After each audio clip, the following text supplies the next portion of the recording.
AJ's Green Thumb here. Good morning, beautiful people. I wanted to start off this day by showing you guys this crocus rose behind me. It's a David Austin shrub rose, and it's blooming really beautifully this morning. All the buds are open, and it just signifies that today is going to be a great day. So check this out.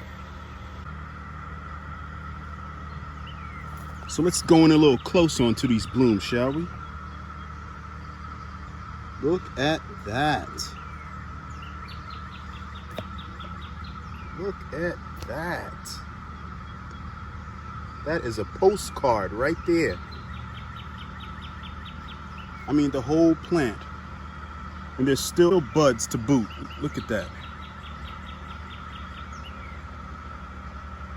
The aphids have retreated, thank goodness. So now I can enjoy my rose in peace.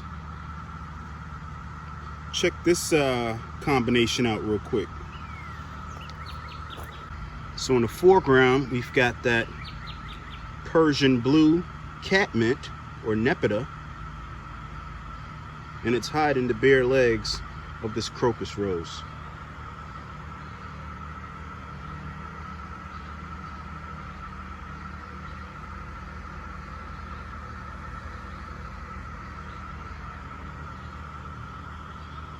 I mean, she is just gorgeous. And so, just to remind you guys, I'm still waiting on the newly planted crocus roses, which are these right here, to fully leaf out, and hopefully I'll get some blooms. Hopefully I'll get some blooms this season. Here's the other one. So there were 3 others that were planted in this area. And this one right here. And it's laden with cicadas, by the way.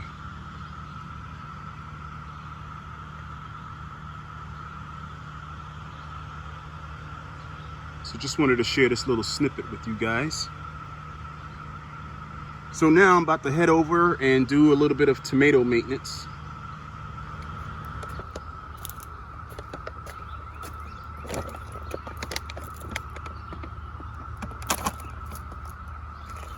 All right, so here I have a red beefsteak, which I've already started doing a little maintenance on. So first thing I look for are pests.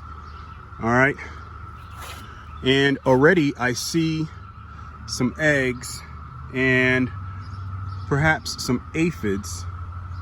Okay, if you look closely right here, you'll see that little black speck.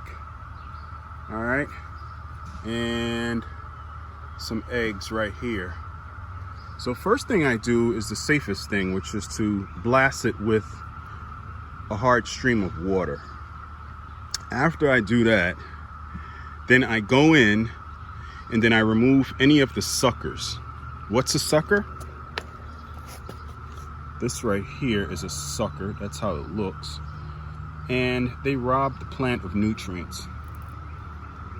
And they will not serve to be productive on the plant.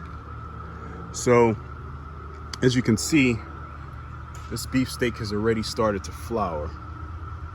So when you see flowers, that means you're gonna have fruit not too far behind.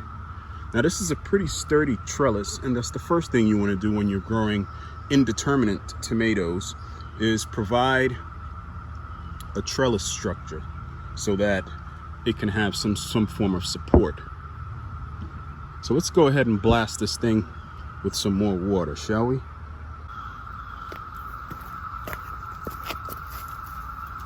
I don't know if you guys are able to hear that loud, echoing, humming sound. I don't know if it's a humming sound or it's just, it sounds like a train far in the distance. Those are cicadas. And I know I'm a distracted guy, but check this out. It's nothing but woods out there. And that's where all the cicada are doing their thing. So they're singing right now. Anyway, I get right up on the plant, get my nozzle ready take aim at those eggs. Another thing you could do is you can pick them off, but who has time for that? And just spray them off. Spray them off. Get a majority of them off of the plant. Okay.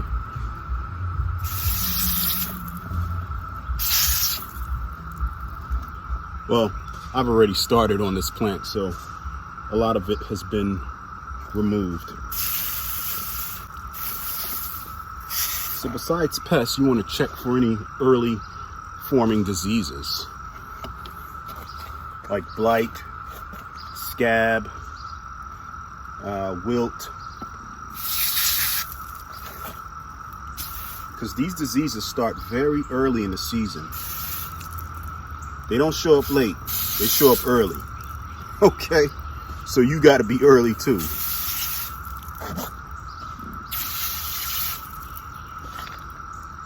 And another thing is you want to do this as early in the morning as possible, because we're expecting to get temps in the 90s today, and you don't want to do this too late in the day or midday when the sun is harshest, because it can just fry your tomatoes.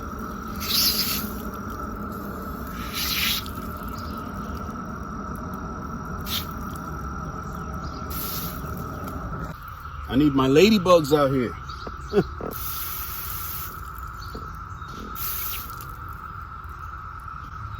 Another thing to look for, guys, are a lot of ants on your plant. When you see a lot of ants on your plant, that pretty much is a good indicator of aphids. Is when the aphids suck on the juices of the plant, they release sugars, basically.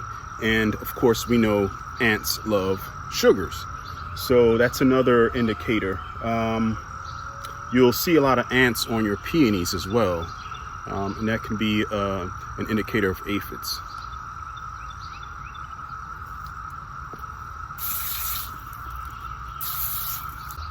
So now we're experiencing a lot of accelerated growth with these tomatoes. Now is a good time to start securing your tomato plants to your trellis or other support structures. So I got some soft twine right here, training wire. It works really well. It's sturdy enough, but yet it's soft enough where it won't damage the stems of your tomatoes. I don't need much for this young tomato plant, but let's go ahead and cut off a few pieces. Okay, one right here, another piece.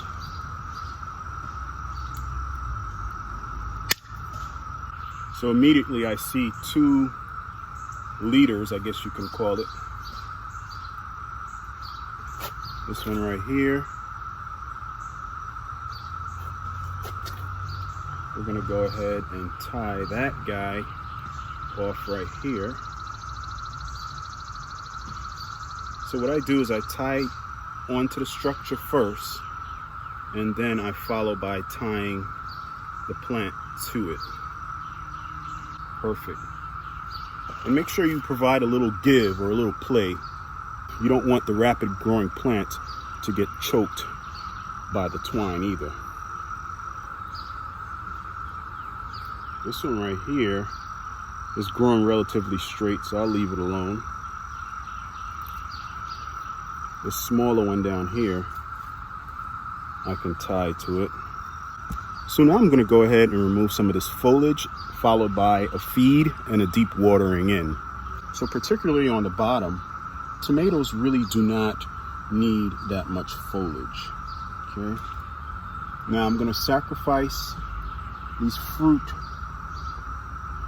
bearing stems down here because they actually have flowers on them. Okay. See that? It's okay. What that's going to do is it's going to force this plant to put out more flowering buds. Yeah, these aphids they're getting out of control. You know, when the temperature starts to rise, That's when they take advantage of stressed plants. And that's all aphids do, is indicate that your plant is stressed. So when you see aphids, that means your plant is going through a stressful time right now. Another thing, unfortunately, is when you heavily fertilize your plants, aphids recognize that as well, and they take advantage of that because, you know, the sugar processing in your plant is accelerated. So the aphids, they catch on. They know. So we're good for now. I'm going to go ahead and apply a granular fertilizer. This is a pretty good brand right here, Fox Farm, and it's Happy Frog, and it's great for fruit and flower. It has a ratio of 493. So that middle number, that phosphorus, is for flowering and fruit and so on and so forth. So it's perfect for your tomatoes.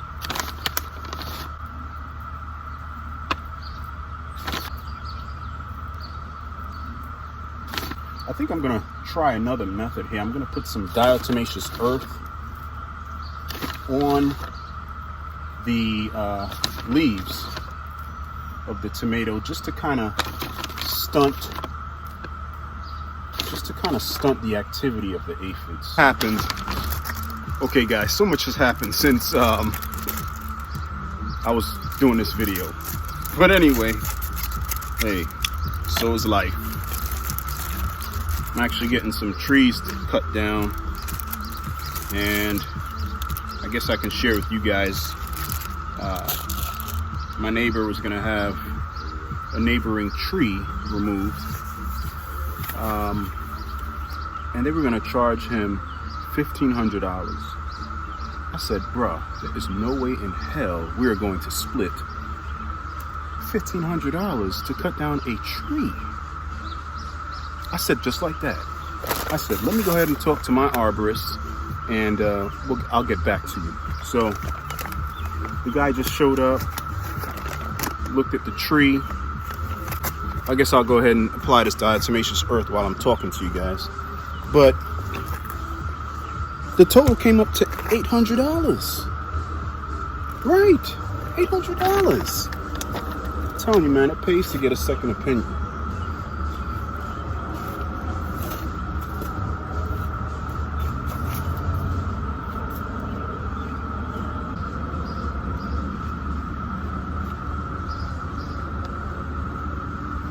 All right, I know it looks a little crazy, like it was snowing, but we're gonna try that experiment and see what happens.